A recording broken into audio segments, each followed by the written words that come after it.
sommes samedi 14 juin devant le ministère de la Santé où il y a eu une manifestation contre la loi de l'euthanasie.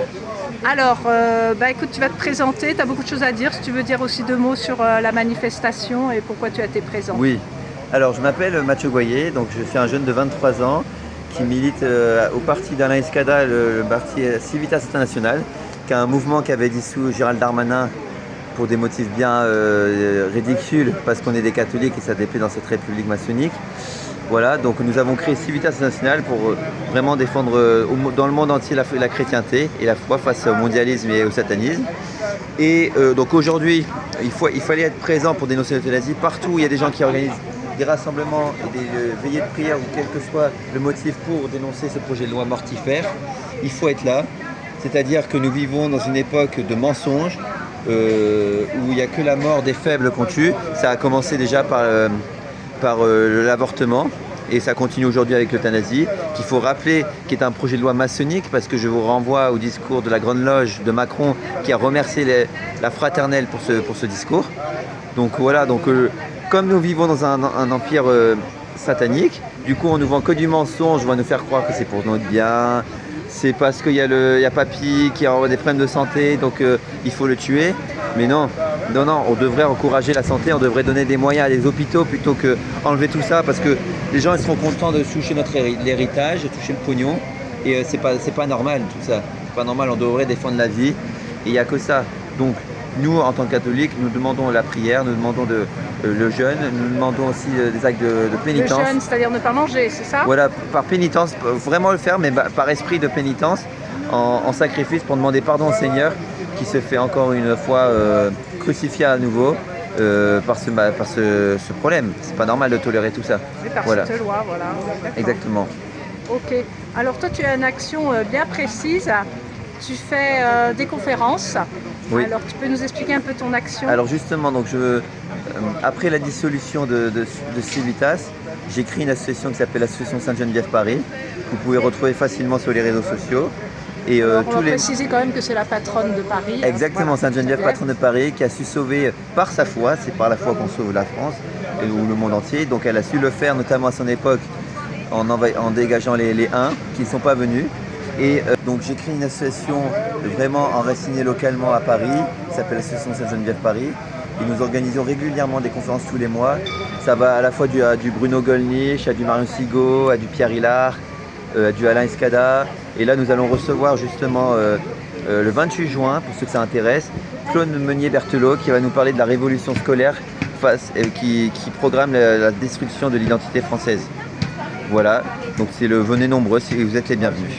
Donc l'éducation scolaire, hein, c'est ça? Oui. Qui détruit donc l'identité française, c'est-à-dire on apprend aux jeunes Français à... C'est pas très intéressant d'être français, c'est ça? Vaut mieux être européen, faire partie du monde, c'est ça à peu près? Ce qu'on appelle un monde sans frontières, tout le monde est uni, on est tous les mêmes, plus de migrants, plus d'immigration, plus de genre, parce que maintenant dès la maternelle on peut choisir si on est un garçon ou une femme. Et avec le projet Evras, parce que les gens me disent mais c'est pas vrai, mais regardez ce que c'est le projet Evras qui est en train de s'imposer partout avec les cours d'éducation sexuelle. C'est une réalité, et même si c'est pas dit implicitement par les profs, c'est aussi écrit indirectement dans les exemples on va dire de cours de maths ou de français, quand ils donnent des exemples pour des cours, ils citent comme des prénoms de migrants. Et après, on va nous rendre l'émotion. Pareil pour les cours d'histoire qui sont falsifiés. Non. Je tiens à rappeler que les cours d'histoire sont toujours écrits par les vainqueurs. Qui sont les vainqueurs aujourd'hui? C'est cette république maçonnique.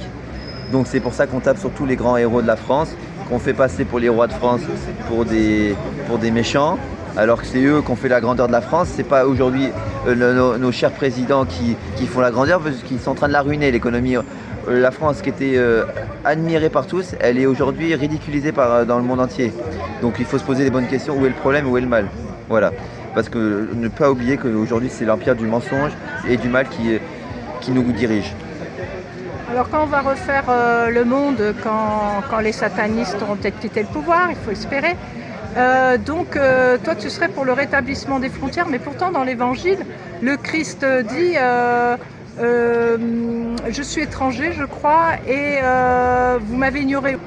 Donc, est-ce que tu peux commenter ce petit évangile? C'est très simple à répondre. Moi, je répondrais par une phrase de Sainte Jeanne d'Arc qui avait dit lors de son procès que le Christ préférait les Anglais chez eux, en Angleterre.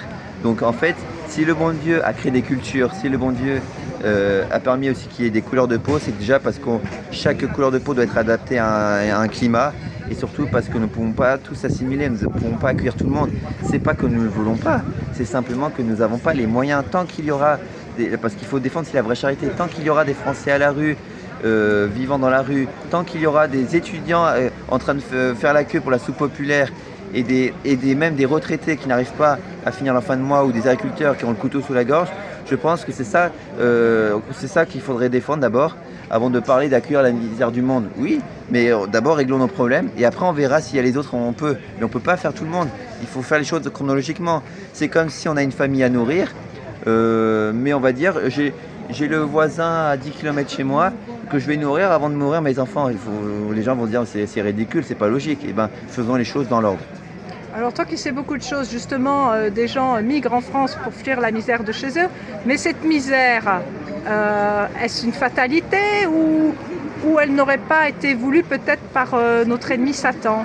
Alors justement, la première question qu'on devrait se poser, c'est moi quand je remarque les bateaux de migrants qui débarquent, je vois souvent des jeunes hommes célibataires débarquer, je vois pas trop d'enfants et de femmes débarquer. Donc déjà ça devrait faire poser la question et je tiens à rappeler que s'il y a la misère, nous quand on a eu la guerre, ne serait-ce que la Première Guerre mondiale, on n'a pas vu des Français partir à l'autre bout de la planète, on a vu des Français se battre sur le front pour défendre leur terre. Donc où sont ces jeunes hommes qui viennent en France pour défendre leur terre si c'est la guerre là, chez eux? Et autre chose qu'il faut se poser, c'est comment ça se fait qu'il y a la misère chez eux? C'est une bonne question qu'on devrait se poser. Qui déclare tout ça? Qui pille leur pays? Parce que, ne serait-ce que pour prendre l'exemple de l'Afrique, qui a une grande richesse, ne serait-ce que sur la terre, pourquoi on leur déclare des guerres? Pourquoi? Parce que c'est voulu. La destruction de masse commence, on attaque des pays qui ont des faibles ressources économiques pour envahir après tous ceux qui pourraient avoir plus d'argent. Alors, autre question, puisque tu es chrétien, j'ai vu sur les réseaux que ceux qui pourraient sauver le monde et anéantir toutes les guerres de religion, c'est tout simplement que le Christ revienne et que tout le monde se mette à devenir chrétien. Oui. Alors, que penses-tu de cela? C'est simple à expliquer, c'est qu'aujourd'hui, nous vivons dans l'empire du mensonge. Or, le Christ, c'est l'empire de la vérité et du bien. Quand on va à la messe, quand on prie, moi je le vois avec plein de gens, comme ne serait-ce qui se convertissent, il suffit de voir le bonheur de voir toute cette foule aller au pèlerinage de Chartres. C'est que des gens joyeux, positifs, qui entraident son prochain, et c'est pas les gens qui se tapent dessus et qui se crachent à la figure. Donc si on revient au monde du Christ et de la Vierge Marie, nous aurons que du bien autour de nous, et c'est ça que nous devons aspirer. Très bien. Et tu es allé toi-même au pèlerinage de Chartres? Absolument, oui, j'ai participé pour la 8e fois au pèlerinage. Ben, merci beaucoup. Merci à vous. Et à que Dieu bientôt. vous garde, oui. Merci, toi aussi.